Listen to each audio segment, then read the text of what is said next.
A paz do Senhor, meus queridos, tudo bem? Hoje nós estamos aqui com uma história real, um testemunho abençoado que nos mostra que o nosso Deus é especialista em pegar histórias quebradas e transformá-las em histórias de vitória, histórias de esperança.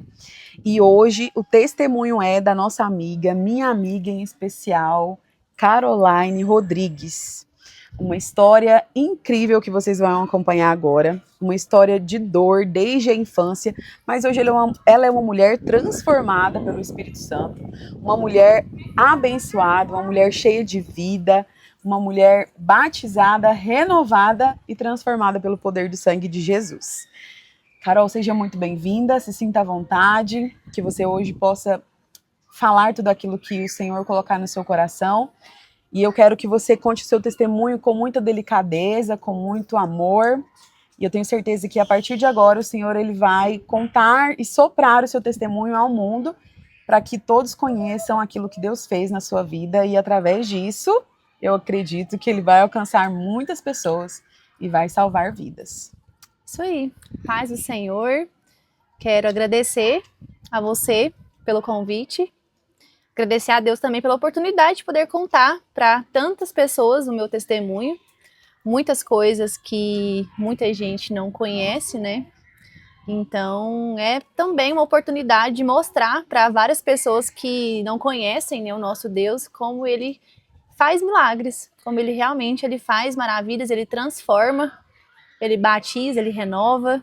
É verdade. Que olha, o nosso exterior não sabe o que nós já vivemos. É verdade, uma história longa. Começa aí contando pra gente, Carol, como é que foi a sua vida desde a infância?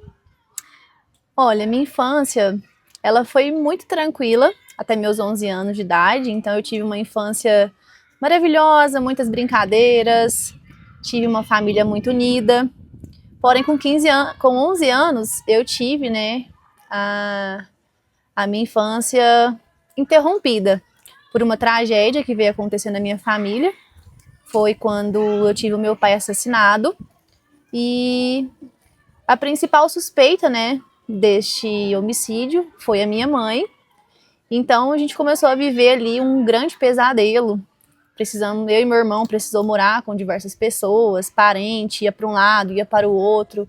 Vimos tudo que meu pai construiu, né, sendo destruído por outras pessoas, por estranhos, por familiares. Entrou briga na justiça, minha mãe ficou presa por um período. Então foi o momento ali que eu tive que virar adulta, né, da noite pro dia. Eu digo isso porque foi quando eu comecei a trabalhar, foi quando eu comecei a ajudar a cuidar do meu irmão e eu ouvi coisas que nenhuma criança merecia ouvir. Então aquilo me fez amadurecer de uma forma muito rápida e que marcou muito, né, a minha infância, a minha adolescência.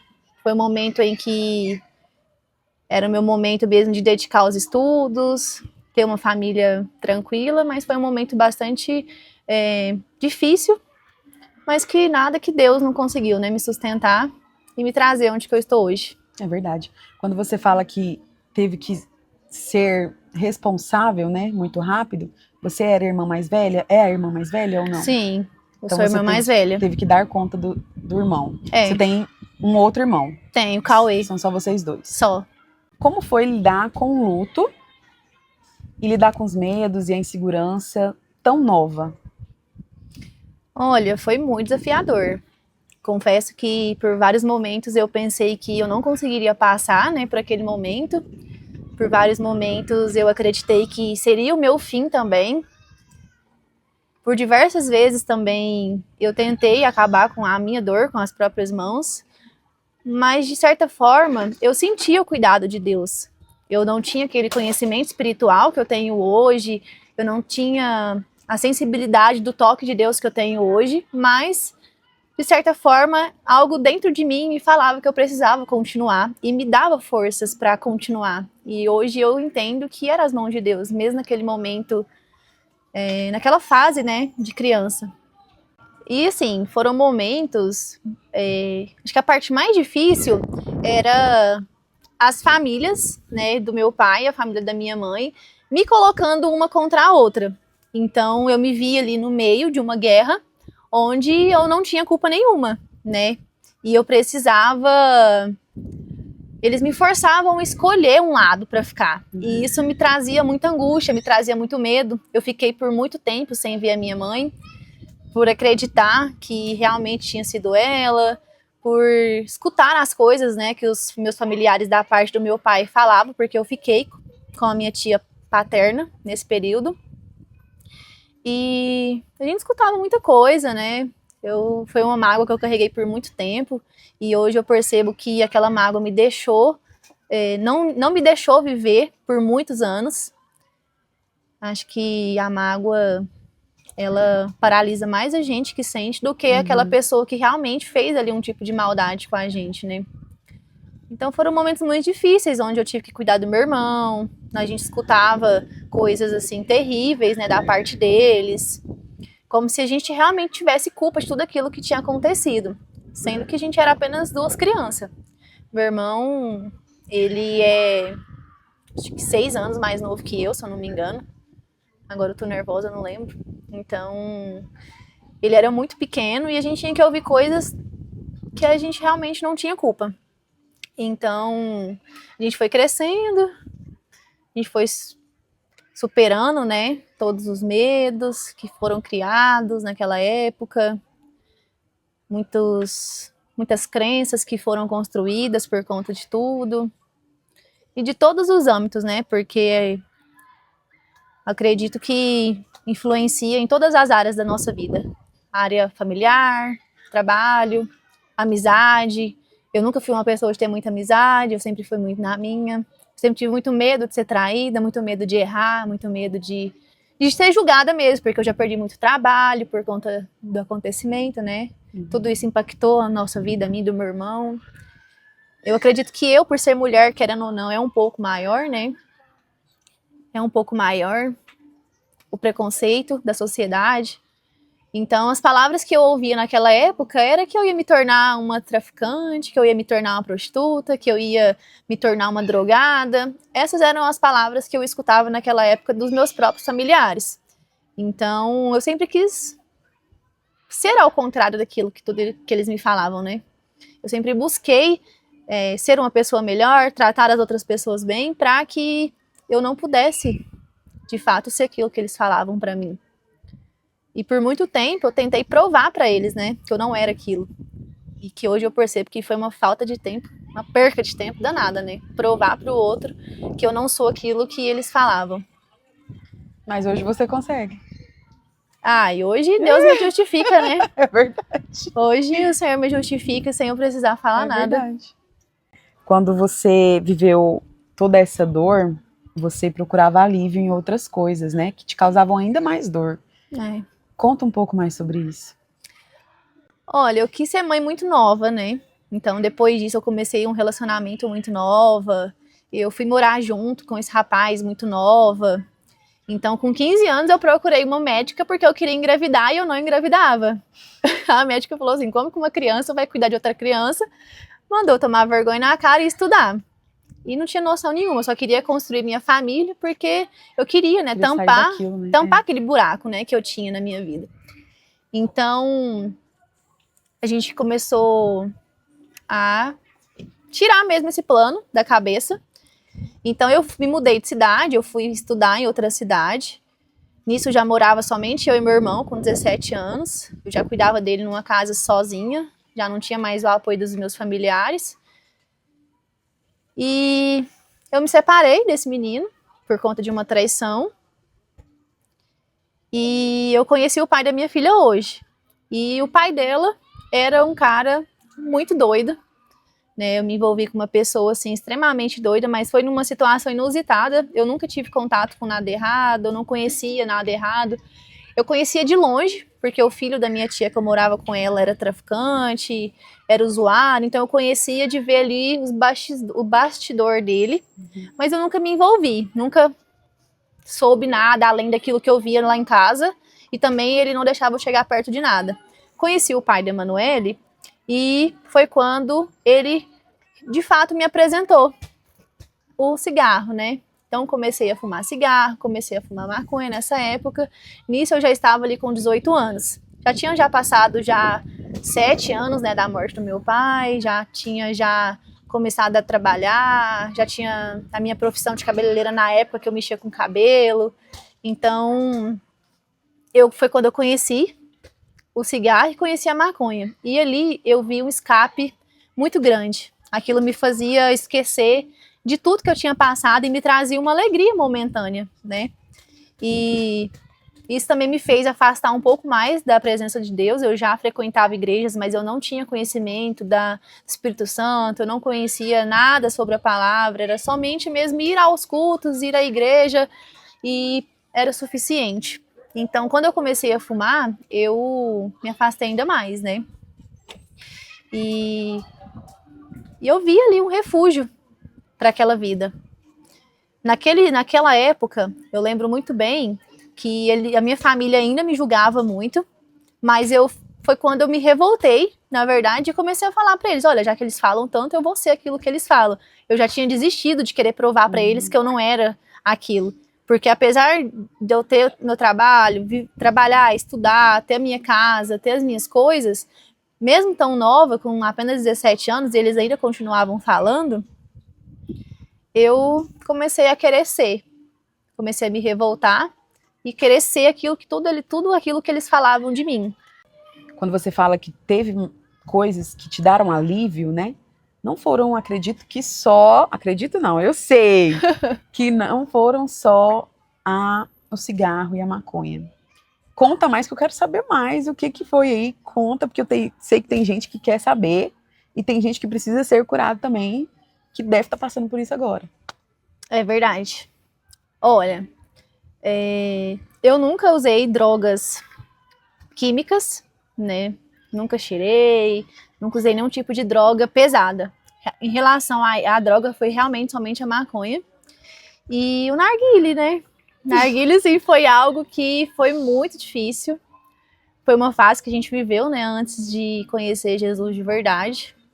E foi algo muito difícil de tirar, porque era o nosso lazer, né?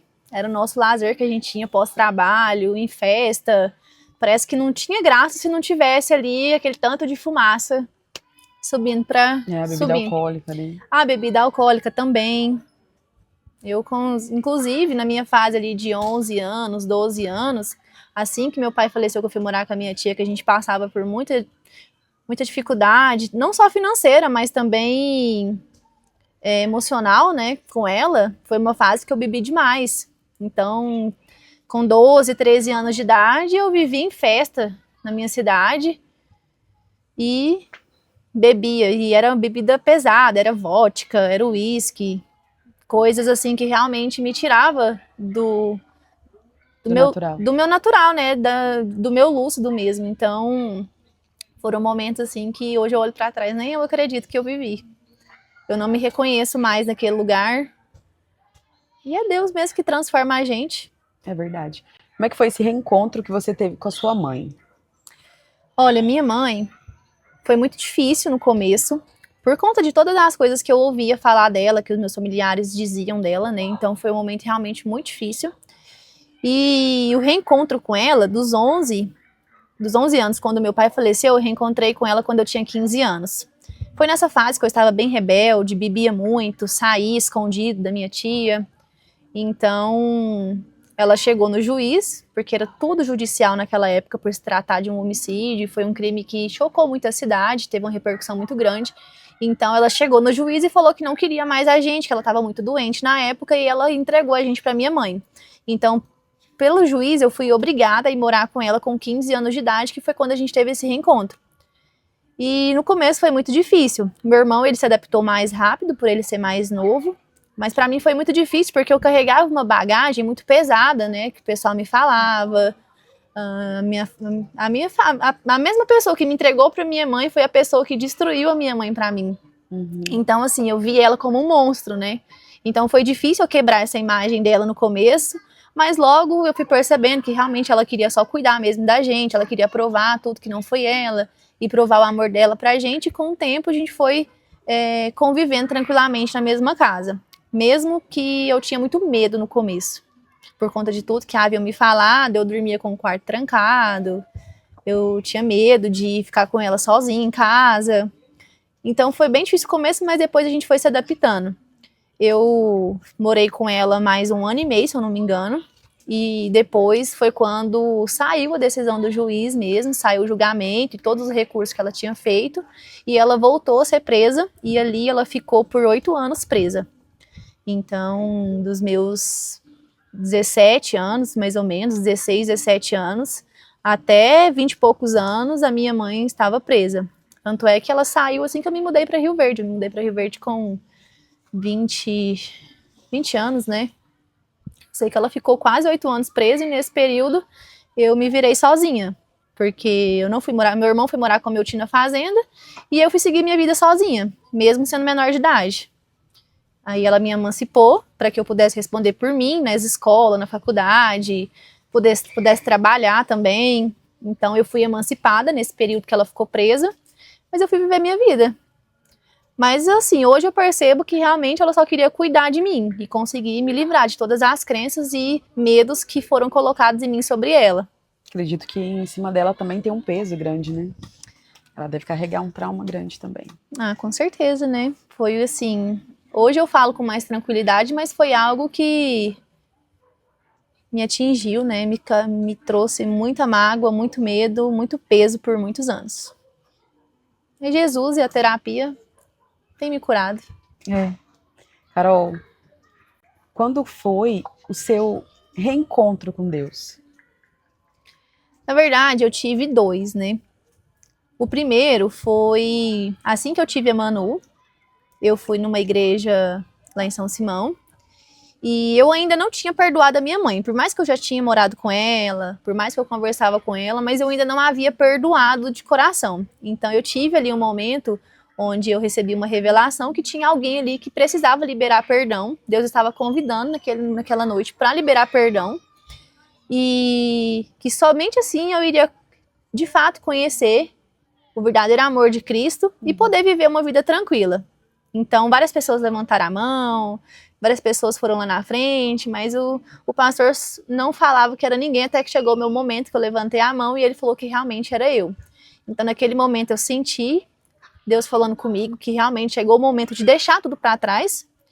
E um segundo momento foi numa noite que a gente saiu para beber, saiu para fumar muito narguile. Nessa época também eu ainda fumava, né? E eu cheguei em casa e eu me senti perdida.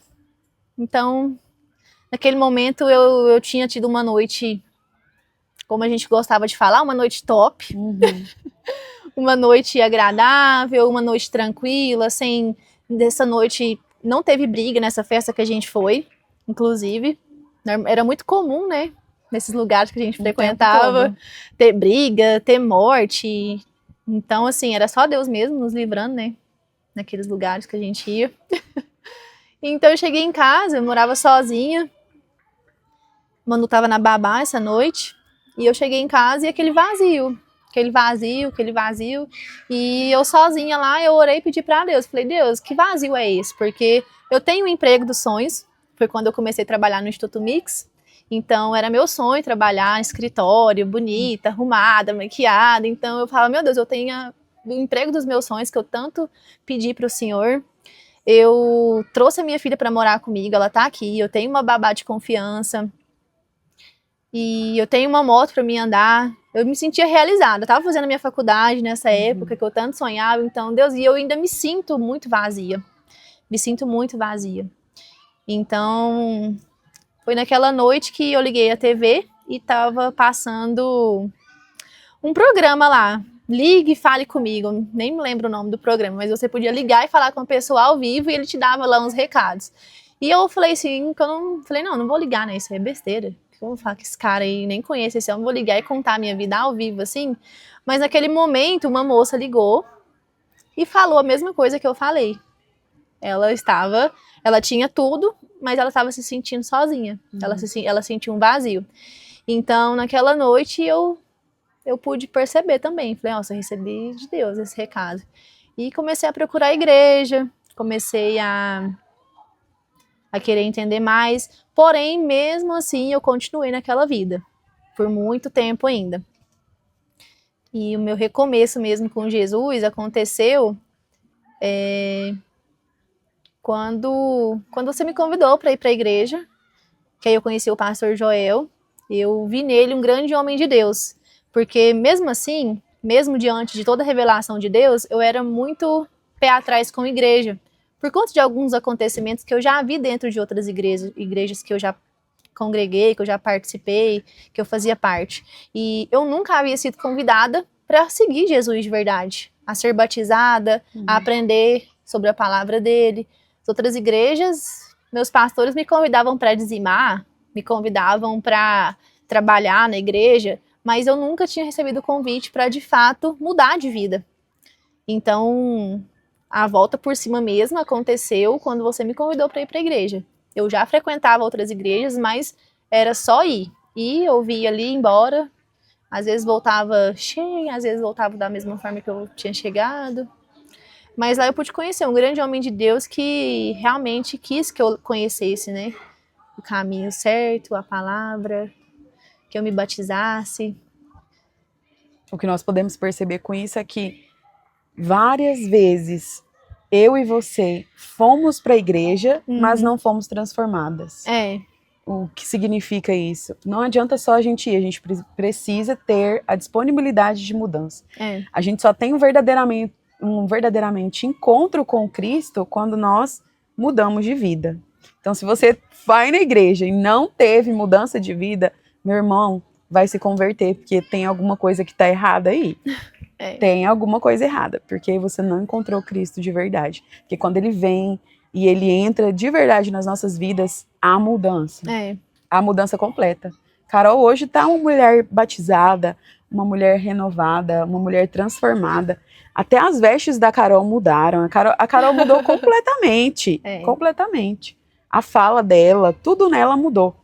E aí eu queria que você me falasse um pouquinho agora sobre a sua maternidade.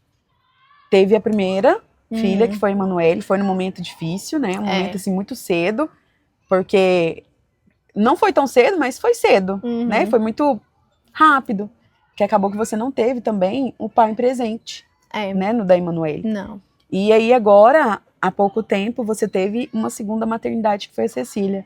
Conta pra gente qual que foi a diferença entre as duas maternidades.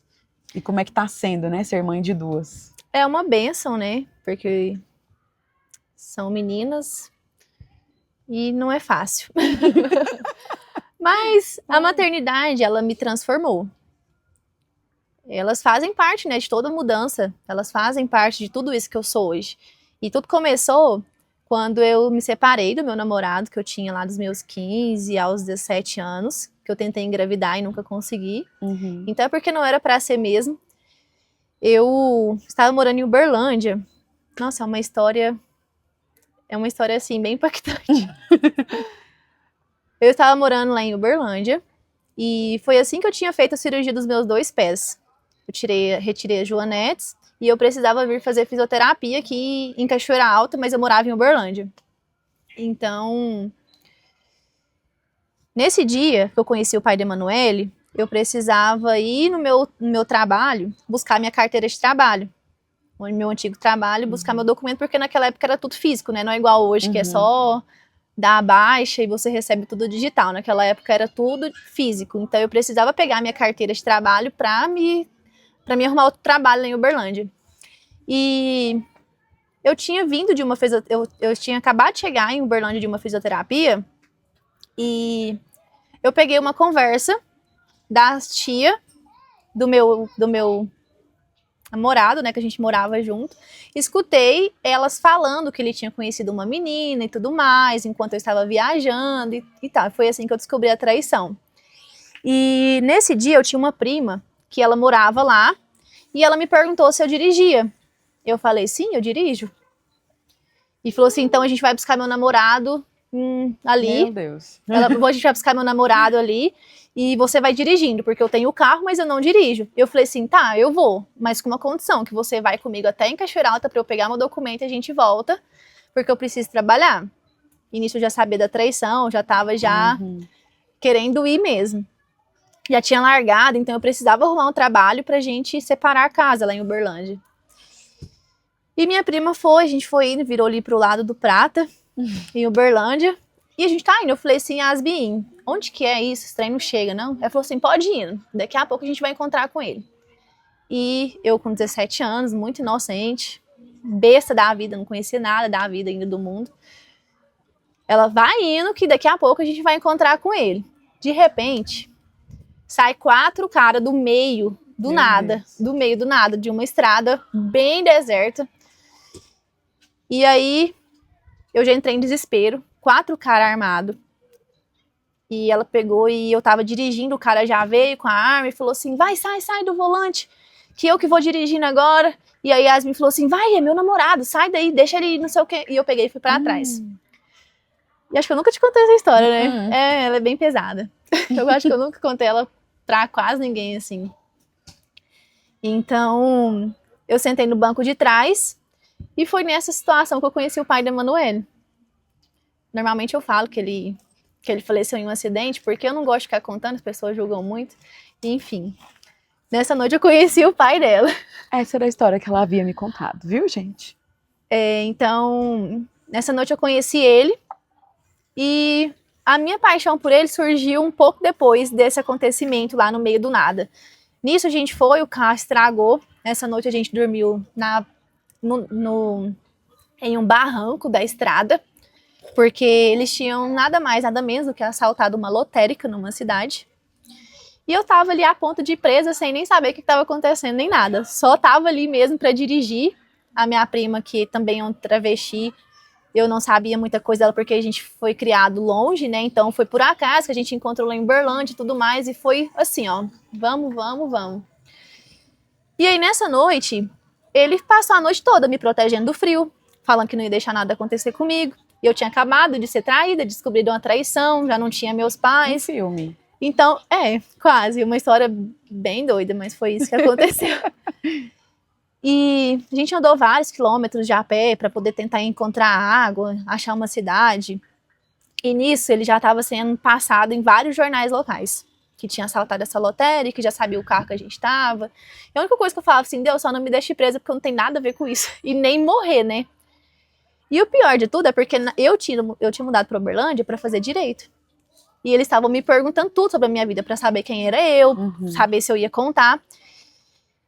E eu fiquei sabendo depois, ele me contou que o marido, o namorado da minha prima, só não me matou porque ele não deixou. Porque ele falou assim, essa menina vai dedar a gente, ela tá estudando direito, e essa menina vai colocar a gente na cadeia, e não sei o que, a gente vai matar ela. E hoje, olhando pra trás, cara, eu vejo que assim, eram bandidos assim da pesada mesmo. Coisa que na época eu não tinha a menor ideia. Eu não tinha a malícia de ver o quão grave era aquela situação. E tava levando tudo assim, achando que eu tava vivendo um filme mesmo.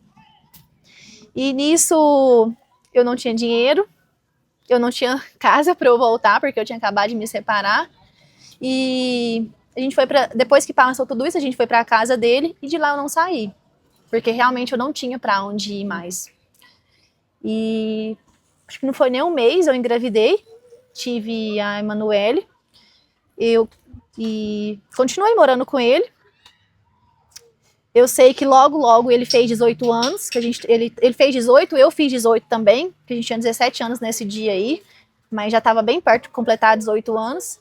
E assim que ele completou 18 anos, eu nunca esqueço que com 21 dias que ele fez 18 anos, ele foi preso. E como eu não tinha malícia, ele era filho único, a mãe dele falava que ele era um menino bom. Ele me deixava em casa, ele saía para trabalhar e voltava, tudo sujo.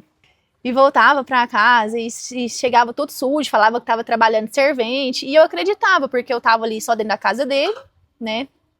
Eu não conhecia, o que eu conhecia era ali de dentro da casa dele, os familiares dele. E aí, eu só conhecia aquilo mesmo, que a família dele falava para mim.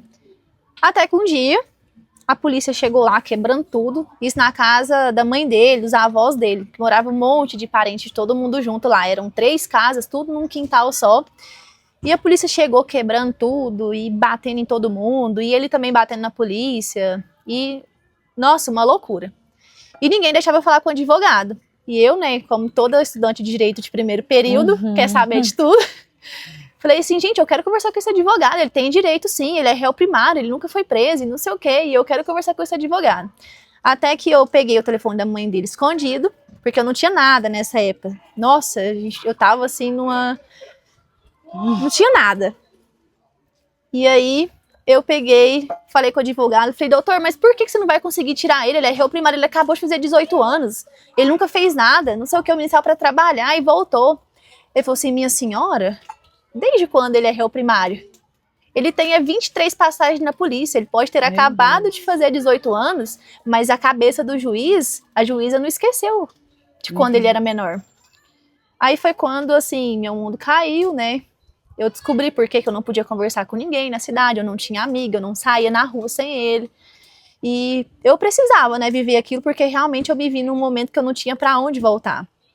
A casa que eu tinha tava lá com o meu ex que tinha me traído, e eu não queria voltar pra lá. Todas as minhas coisas, os meus móveis, as minhas roupas, eu deixei lá, eu saí com uma mala nessa noite que eu conheci ele. Enfim, ele foi preso. Eu sei que precisava esperar um mês para poder ver ele lá dentro do presídio. E nesse período de um mês eu arrumei um trabalho em Tumbiara. Eu ia todos os dias para Itumbiara trabalhar na minha moto. A gente morava em Canápolis. E eu ia e voltava de Tumbiara todos os dias. E comecei a passar muito mal. Comecei a passar muito mal, muito mal. Até que eu fiz um teste de gravidez. E A Emanuele tá ali, gente. eu fiz um teste de gravidez e descobri que eu estava grávida. E eu também sabia que aquela não era a vida que eu queria. Eu sempre falei pra ele que eu não iria visitar ele. Eu descobri que ele não ia trabalhar coisa nenhuma, ele era sujo porque ele ia guardar drogas, né, no meio do mato. E eu só fui lá no presídio mesmo avisar ele que eu estava grávida e que eu estava indo embora. Que eu não iria ficar, não iria vê-lo, não iria visitar, não iria fazer nada, e que aquele era o fim, e que ele sempre plantou aquilo e ele ia viver aquilo lá sozinho. E nisso eu me mudei para Itumbiara. Mais uma vez eu deixei tudo para trás que eu tinha construído na casa dele. A gente já tinha comprado algumas coisas, já tinha comprado geladeira, coisas de cozinha, nosso quarto também. Então deixei tudo para trás mais uma vez e fui só com o essencial que eu precisava para poder sobreviver, para Itumbiara. E lá eu tinha 2 empregos, trabalhava num restaurante e trabalhava numa loja de presentes. Essa loja não existe mais, porque eu passei em Tumbiara esses dias atrás e vi que essa loja não existe mais, a Letícia Presente. E foi quando eu tive uma febre de 40 graus, por conta de cansaço mesmo. Eu já sabia que eu estava grávida, mas eu negava, porque eu queria negar aquilo, eu não queria acreditar que eu ia ter uma vida daquela, que eu ia ser mãe sozinha. Tentei por várias vezes, né, não ter a gravidez. E mais uma vez eu recebi uma mensagem de Deus.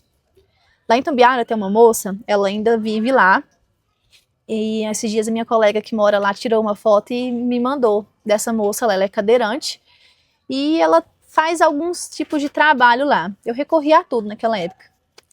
E eu fui até ela, e ela me benzeu, e eu falei assim, moça, eu não quero continuar, eu sou sozinha, eu não tenho minha mãe, eu não tenho meu pai, eu não tenho ninguém, eu sou sozinha. Eu não tenho condições nenhuma de seguir com isso aqui. Ela falou assim, olha, minha querida, não é assim que funciona. Eu vou benzer você, eu vou fazer uma oração, e eu vou ver se realmente é para você não ter. Caso contrário, eu não posso fazer nada. Então, naquele dia, ela fez uma oração lá, e falou para mim assim, olha, vá em paz, Deus é contigo, e a sua filha está perfeita. Sua filha tá maravilhosa. Só que nisso ela falava que era filho, né? Ela falava assim que era um espírito de um homem. Não era menina. Eu carregava o menino. E aí ela falou assim, eu não posso fazer nada. Se eu fazer alguma coisa contra essa criança, a minha vida ela vai em troca.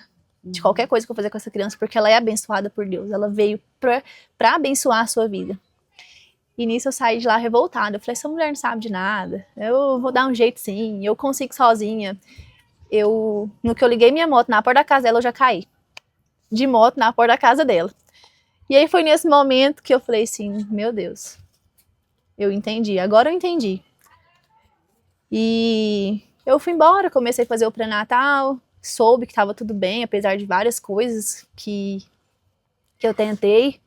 Saí de um trabalho e finalizei meu pré-natal lá em São Simão. Voltei para casa, voltei pro mesmo trabalho da minha tia, que eu comecei a viver com ela quando meu pai morreu. Ela me deu trabalho e eu aluguei minha casa. Eu morava separada dela, mas eu trabalhava com ela. Apesar que eu passei várias coisas, peguei ela falando mal de mim várias vezes, peguei ela me xingando de vários nomes lá para as outras pessoas, me chamando de vários nomes, porque não é bom, né, ser mãe solteira. Então, a Manu nasceu, eu já não bebia tanto, eu já não fumava tanto, fumava muito narguilha ainda, mas eu não fumava cigarro branco, essas coisas, mas continuei fumando maconha nessa época. E fui viver, fui cuidar dela, logo me mudei para Cachoeira Alta e sempre trabalhando para dar o melhor para ela, mesmo sozinha. Quando ela tinha 6 meses, eu recebi a notícia de que o pai dela havia sido morto pela polícia num assalto de um posto de combustível. E nisso eu senti um alívio muito grande, porque ele me ligava me ameaçando, falando que ele queria ver a filha dele, que eu tinha tirado a filha dele, que ele ia matar nós duas. E nesse dia que eu fiquei sabendo que ele faleceu, eu tive outro recado de Deus, falando assim, filha, não, uma moça que nunca vi na vida, nem lembro quem é, ela também não me conhecia, chegou e me falou assim, olha, o que você tá passando aqui é livramento de Deus, não se apegue a nisso, não se apegue a isso e vai viver sua vida, é livramento de Deus. E aí, eu sempre tive, né, por mais que eu não estava dentro da igreja, Deus sempre mandou alguém ali para falar comigo. E às vezes a gente fala isso para uma pessoa que não é crente, que não acredita no Senhor, ela fala até que é mentira da gente, como eu já ouvi algumas vezes. E depois que isso aconteceu, realmente eu tive um alívio, porque eu vivia com muito medo. Porque eles sabiam onde eu morava, sabiam onde que a minha família morava, e eu tinha muito medo de qualquer coisa acontecesse com ela. Passou um tempo, fui embora para Cachoeira Alta, comecei a ter trabalho registrado, porque até então sempre trabalhei de forma informal. E comecei a melhorar de vida. A gente pôde comprar as coisas de casa, apesar que mesmo ali tendo uma certa melhora no tempo, a gente também passou dificuldade em um outro período. Já a Cecília foi, assim, uma gravidez muito tranquila, né, muito em paz. Eu tive o apoio do Caio, eu tive o apoio da minha mãe, da minha família. Meu irmão também, ele era mais presente nessa época. Então, a Cecília, ela veio numa época de pandemia, quando eu já morava aqui em Rio Verde, e eu ia visitar minha mãe em Cachoeira Alta, até que um dia eu conheci o pai dela, e lá nós tivemos uma abençoadinha, né? Um date. Um date. E quando eu conheci ele, eu tinha muito aquele negócio assim, eu não posso engravidar, porque da Manu foi muito difícil, né? Eu tentei por muito tempo. Então, eu falava assim, eu não engravido não, dá nada não. Até que um dia ela veio, através de um encontro bem casual, que eu tive com o pai dela lá em Cachoeira Alta, nessas idas e vindas que eu ia visitar minha mãe. Então, durante a pandemia eu fiquei afastada, eu pude fazer um tratamento, um pré-natal muito tranquilo, muito bem acompanhado. E o meu parto foi tudo lindo, da Cecília, foi muito bem planejado, muito bem organizado, eu pude aproveitar a gravidez, curtir. E a minha vida foi totalmente transformada mesmo, depois que eu me mudei aqui para Rio Verde. E realmente eu deixei o meu passado de lado, deixei meu passado no lugar que ele deveria ficar, que era lá atrás mesmo. Hoje você é casada? Hoje eu sou casada. Tem 2 filhas. 2 filhas. Sou batizada. É batizada. E sirvo ao Senhor. Conta como é que foi esse batismo. Menina, meu batismo, como eu já mencionei, eu nunca tive o convite para ser batizada. Eu conhecia aquele Deus que cuidava de mim, que me livrava de muitos males ali na rua. Muitas balas perdidas. E quando eu fui na igreja que você me convidou, eu senti um carinho muito grande da pastora Nice e do pastor Joel. Então ali também eu vi o cuidado de Deus através deles sobre a minha vida, de me aceitar do jeito que eu era. Quando eu fui para lá, eu já não fumava mais, eu já frequentava outra igreja, já tinha aceitado Jesus, eu já sabia que não era certo, acho que tinha aproximadamente uns 7 meses já que eu não fumava, 0, nunca mais, graças a Deus já vai para 2 anos já, e eu não sinto a menor vontade. Então, meu batismo veio através da minha vontade mesmo de conhecer Eles fizeram meu discipulado, me fizeram o convite, né? Eu disse que eu não era casada, então não tinha como. E ao ir aos cultos, eu senti aquela vontade tremenda de fazer mais, de ajudar mais, de querer conhecer mais a palavra, de ser certa, de ceiar. Quantas e quantas vezes eu ceiei de forma errada, né? De forma pecaminosa. Então, quando eu comecei a entender o significado verdadeiro de tudo aquilo, eu comecei a sentir muita vontade. Então, eu recebi o convite, fiz o meu discipulado, casei depois. Inclusive, foi assim, muitos empecilhos para poder casar, por conta de documentação. O Caio é lá de Tocantins, eu era de São Simão. Eu pedi um familiar, inclusive, para trazer o meu documento, que nunca chegou. Então, eu precisei comprar minha certidão de nascimento por 2 vezes para conseguir casar. E sem contar, assim, os levantes financeiros que veio, né? Todo mês que eu ia pagar o casamento, Mesmo. era um problema. Era carro que quebrava, casa caindo no teto e água entrando. Então, assim, foi muito levante, muita oração, muita vontade de largar para não precisar casar e só batizar. Confesso que eu senti muita vontade de largar, porque nessa época eu queria que ele também aceitasse, né? Eu queria que ele estivesse ali comigo e ele é totalmente ao contrário. Então, foram dias muito difíceis até o meu casamento e até o meu batismo. Mas depois que aconteceu, nossa, vem também muitos levantes, né? Mas vem de uma forma mais tranquila. Eu sei que Deus está no controle, que nada que acontece é fora da vontade dele. A Carol, gente, ela mora do outro lado da cidade, tá? Eu ando 10 quilômetros para ir congregar na minha 10 igreja. quilômetros ela anda pra ir na igreja e ela não falta um culto. É muito difícil ver a Carol faltar um culto. Ela vai no culto de ensino, ela vai no culto da Vitória, ela vai no culto da EBD. Ela Domingo vai duas vezes. No domingo ela vai 2 vezes. Ela vai e volta. Eu não sei nem quanto que ela gasta de petróleo todo mês pra ir na igreja todos os dias. É um exemplo que você dá pra gente como crente, porque eu tô falhando. Eu até, pensando bem, agora, vendo esse... Não corta essa parte não, vamos ao ar, porque foi um um beliscão que eu levei aqui do Espírito Santo agora, que eu não tô faltando nos cultos, tô faltando no culto de terça, tô faltando na EBD, e olha só, eu moro pertinho da igreja, Deus me trouxe pra igreja pertinho, mais perto do que a outra que eu ia, e agora você mora 10 quilômetros longe, e tem crente que mora do lado da igreja e não vai, olha só. Eu gosto muito, pra mim domingo, eu gosto de estar sempre na casa do Senhor, eu gosto de participar, gosto de ajudar. O que eu puder fazer, sempre eu tô lá ajudando. E pra mim, é a minha alegria de viver hoje, é por isso que eu acho, gente esforçada dentro da casa do Senhor, a gente cresce, viu? O seu ministério, ele acabou de começar, eu vi que esse mês, foi esse mês? Não, mês passado, né? Final do mês passado. Carol pregou, foi a primeira pregação da Carol na igreja. Eu quase tive um ataque. Quase que ela teve um ataque cardíaco. Mas, gente, eu nunca vi uma pessoa pregar pela primeira vez tão bem como ela pregou. Obrigada. E foi, assim, algo Deus da parte tudo. do Senhor mesmo. Foram palavras que eu vi o Senhor te usando, foi muito bonito. E eu creio que na palavra o Senhor vai te usar muito ainda. É um ministério que vai crescer muito. Pode agarrar aí que vai dar certo. Eu tenho um testemunho muito lindo mesmo, confesso, que é de muita superação. É muita superação. Tem hora assim que eu olho pra trás, nem eu acredito que eu passei por tantas coisas. E sigo firme na presença, sigo adorando, sigo feliz. Nem sempre eu fui uma pessoa tão feliz, muito pelo contrário, eu vivi por muitos anos da minha vida muito amargurada, culpando todo mundo, que minha vida era péssima. Mas o Senhor transformou. Hoje eu me sinto completamente feliz, completa.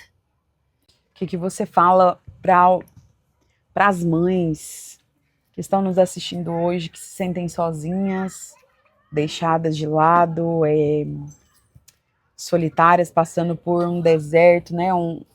Uma dificuldade muito grande, que são mães solo. Qual que é a mensagem que você pode deixar para elas nesse momento?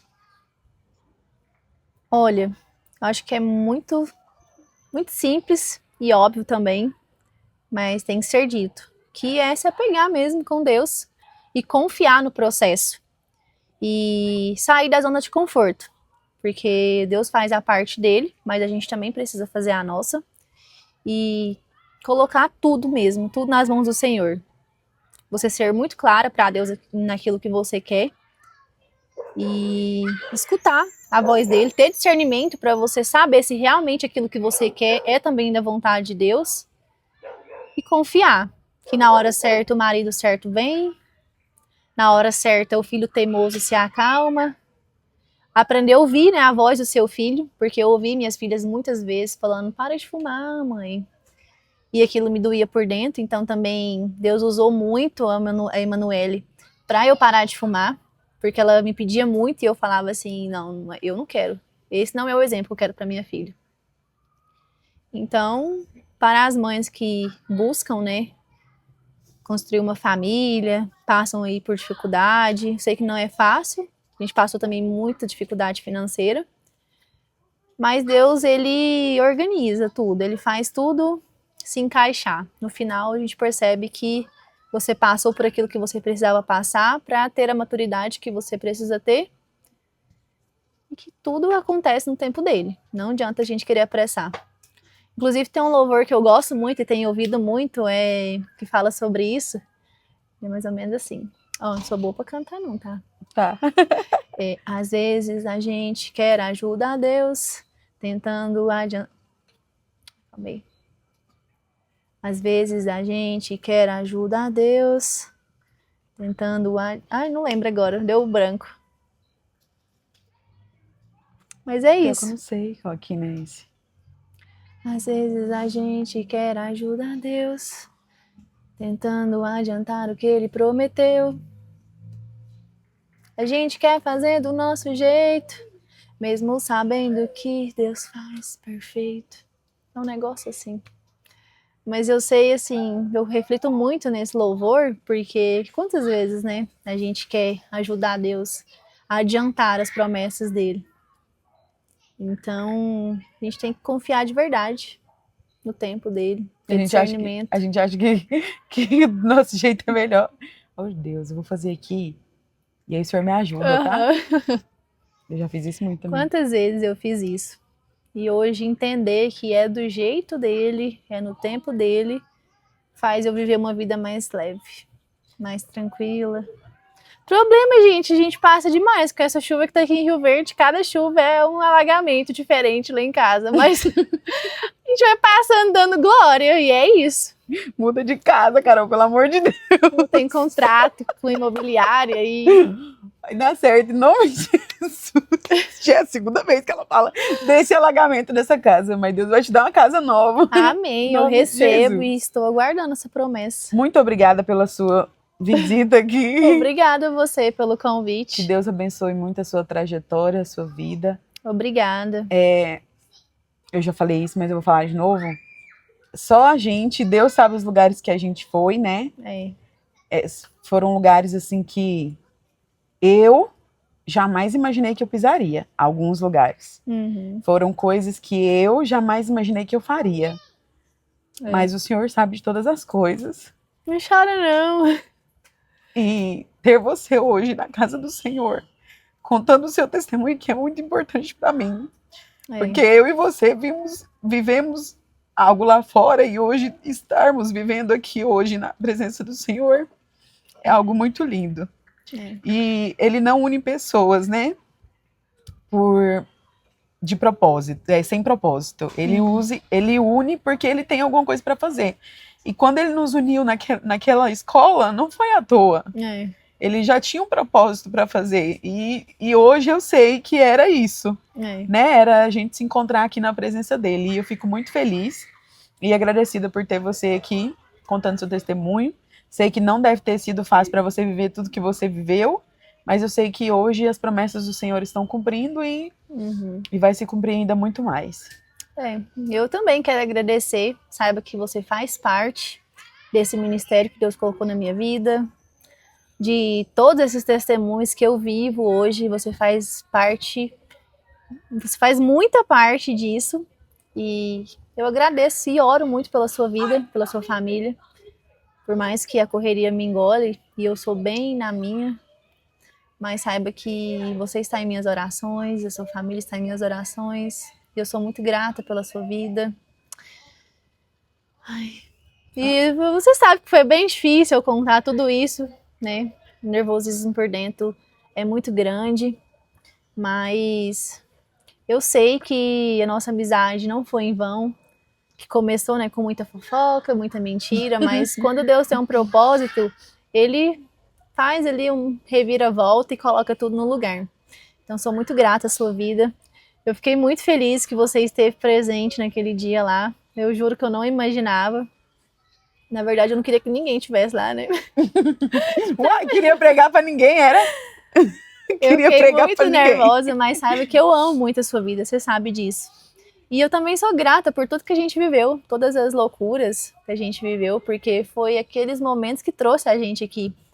E hoje a gente é prova para muita gente que está naquela vida de que Deus cura, Deus restaura, Deus transforma. Amém. Né? A paz do Senhor, meus queridos. Fiquem com Amém. Deus. Não esquece de deixar o seu like, o seu comentário, compartilhar e se inscrever no canal. Ajude a palavra de Deus a ser divulgada, tá bom? Que Deus abençoe a sua vida. Te amo, e te enche, eu também te amo. E te enche da presença do Senhor. Tchau, tchau.